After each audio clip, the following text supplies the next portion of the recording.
What's up, guys? My name is Henry. I am the owner of the Monarch Lounge Barbershop, also the owner of the Monarch Lounge YouTube channel. A lot of people have been asking me about my journey, how I got this far, just a lot of different stuff. And I kind of want to share that journey with you guys. What kind of got me started into like the barber industry was, well, let me start with the first time I've had my first barber encounter.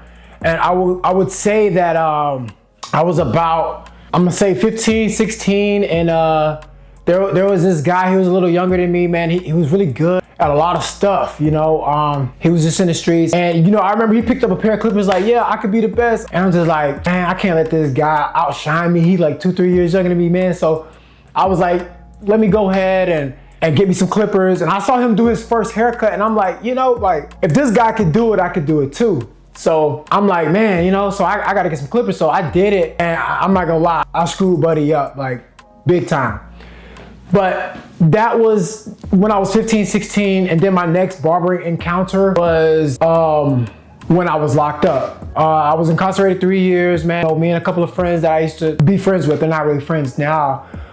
We hit a lick, man, and it was totally not worth it, bro. You know, a couple of petty items was stolen. I had to go do 3 years because the co-defendants, they told on me. You know, that led me to my next barbering experience. And at that time, I think I had the waves, you know. Waves were in around 2010, so like, you know, I was, you know, worried about my waves around that time. So once I got locked up, I'm like, dang, bro, how am I gonna like keep my waves going? How am I gonna keep things going, you know? Even though I know that should have been the thought process, but you know, I was young. So I think I was about 17, 18. So I met this friend in there, man. Well, I already knew him from school, and he was like, yo, bro, you know, I see you got the waves. I got the waves too. I have a way to keep our waves intact. You know, we do service for service. And I was like, what do you mean? He was like, well, I learned how to cut hair with just a razor and a comb. So I'm like, what? Razor and a comb? In my mind, I'm like, bro, I'm not trying to get scalped up, bro. So he's like, yeah, bro, so let me show you. So he took his razor and comb. He took the comb. He took 2 of the teeth of the comb. And you know those little shaving razors, the yellow and white one that our dads used to shave in the mirror with, the ones that cut your skin? So yeah, we had those in prison. They would pass them out and come collect them at the end of the day. So in that midst of that day, I would pop out that razor, and then we would practice on each other. So basically, the comb was like a guard, and the razor was pretty much like the blade. And we would cut each other's hair. It would just be all even cuts. And people were like, man, you guys got waves, how y'all getting haircuts, you know? And honestly, I was like, well, you know, we cut each other. You know, I don't really cut hair like that, but me and my boy, we cut each other. So people started offering me money because I started doing his lineups with the razor. After I was done cutting his hair, I would do like a little lineup or something like that. No fade, just lineup. So we did that for a while, and I was charging like cake and roll. You know, that was food was like a source of currency or something like that. So we did the whole, you know, cake and roll. Then I started getting better. I was like, all right, 2 cakes, you know, because 2 cakes is valuable in jail. So long story short, I ended up getting sentenced to prison. So I take my little technique down there to prison, and I was just cutting my own hair. And people were asking, like, you know, you got your waves, man, who cut your hair? And I was like, oh, I cut my own hair. And you know, in prison, you know, a haircut is worth a little bit more. So I was charging, I think, 2 soups and a honey bun or something like that, you know what I'm saying? So I'm over here cutting the dorm. I had like 3 or 4 people, so, you know, I had a little canteen because I was using that as a hustle.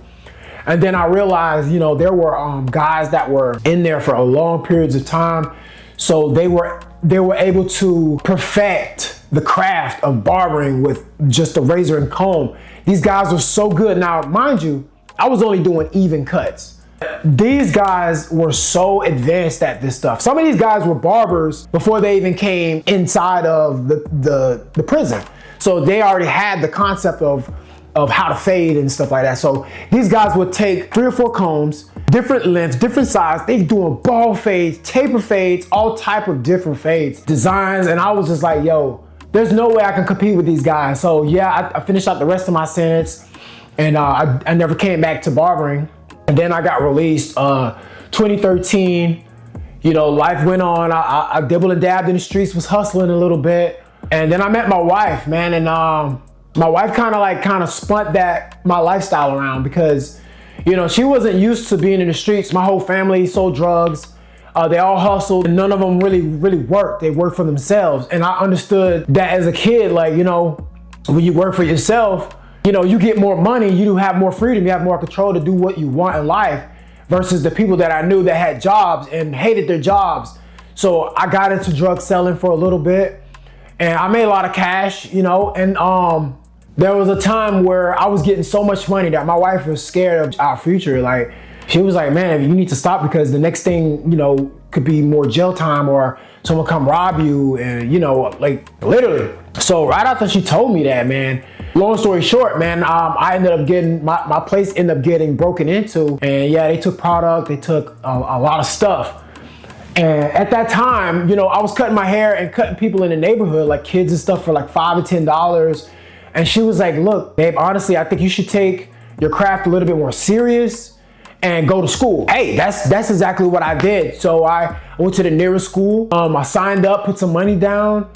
And after that robbery, after I got my house broke into, I kind of like got out of the streets and I just had about $50,000 cash just left over from hustling. And literally I spent it up in a matter of time, man. I spent it so fast. I remember like, dang, man, imagine if I would have gotten into Bitcoin, or dang, imagine if I would have put down on a house like in 2017, 18 around that time. I could have had something nice right now. But I say that to say that once I got into the barbering field and I ran out of money, I realized I had to take it a little bit more serious because, like, how am I gonna pay for a lot of my lifestyle? How am I gonna pay for stuff and blah, blah, blah. So I just started getting a little bit better with the barbering, and then I got into a shop, and man, like the owner of the shop, man, like, you know, he just threw me in there and was like, man, I'm gonna be here with you, you know, I got you. So he did that for about a month, and then I guess he felt like, you know, I could handle things on my own. So he kind of like he didn't say it, but he kind of made me like owner of the shop. So I'm opening and closing, opening the door, I have my own key. So I started building up, and then I started realizing that I lack a lot of stuff, man. You know, with clients and stuff. So I started, there was this barber who was in the shop. Before he left, he kind of put me on some barbers to look at to get my skills right. You know, just looking at different barbers, joining their classes, social media strategies and stuff like that. And I couldn't find the right one until eventually I stumbled across the right one. And honestly, man, felt like it boosted up my persona, my thinking. I started reading books. I read Rich Dad Poor Dad, and I felt like it increased my financial literacy. So I just started taking all those things that I've learned and started putting them together. And it just came this beautiful thing that I'm still going through. After about, I want to say about 5 years of and being in the barbershop and stuff like that, not taking really things serious, COVID happened. So when COVID happened, I realized that a lot of things are not promised. Even tomorrow's not promised. So I realized during COVID, had the barbershop owner, he had to shut his shop down. So with him shutting his shop down, I was like, wow, how am I gonna make money?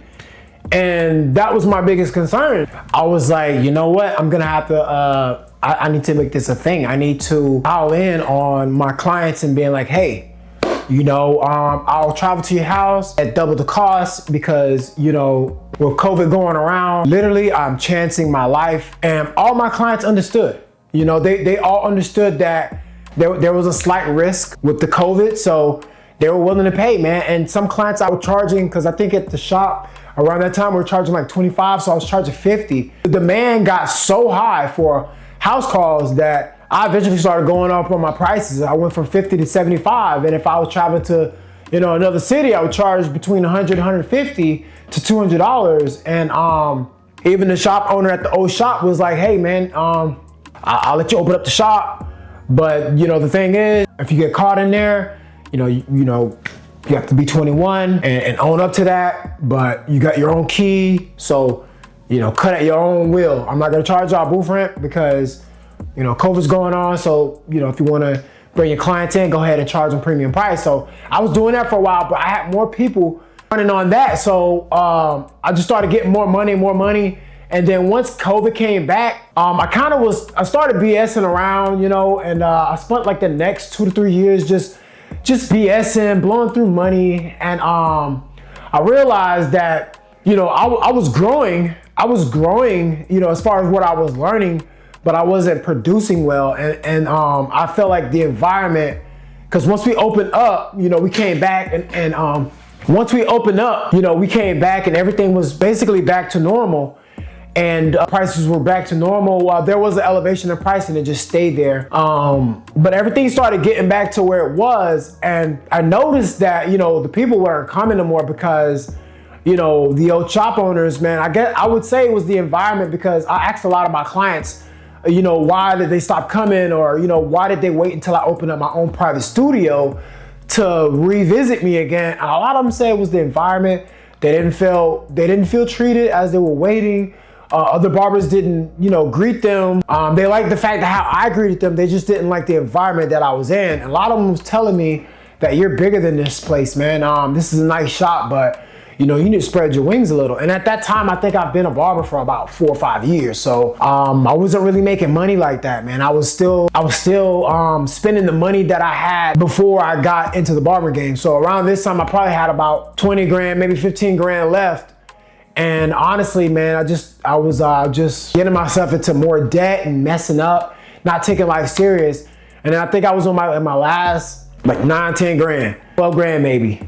And this was when the crypto era came up. And like, I just remember asking the shop owner, like, how to become a shop owner like him. And you know, he would say things like, you know, it's not worth it. It's the paperwork, you know, it's a lot of stuff, a lot of obstacles in the way. And you know, I took the word for what it was, because, you know, at the time he was my only role model as far as business. And, but I started looking at his lifestyle. I'm just like, man, you have way too much freedom for this not to be worth it. Is it really worth it? And then I started like joining mentorships and start realizing shop owners will tell you these things because, you know, if they see something in you, they want you to be in their shop.